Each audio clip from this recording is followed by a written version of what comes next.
Assalamu alaikum masu kallo. Sunana Aminu Takurano wanda ku kuma sani da Tanimu a cikin fim ɗin 'yan birni.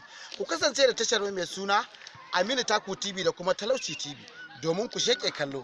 Gani ga Malam Mato a cikin fim ɗin 'yan birni, Baba Labaran wanda kuma sani da Malam Mato ko kuma mai garin daɗin kowa. Baba Labaran ga kai ga masu kallo ga kuma mutum. Jama'a assalamu alaikum.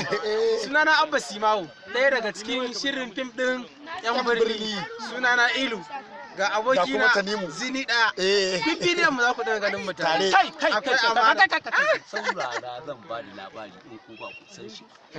Akwai labari zan ba ku shahararre kada kunnuwan ku ɗan kallo. Yawwa. Ku saurari wannan shahararren gidan TV wato mai suna Aminu Taku TV.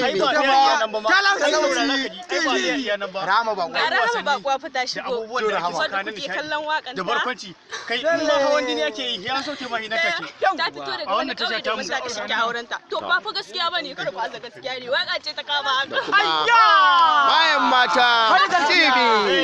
Lona. Sai mun zaka sai ka ɗauri.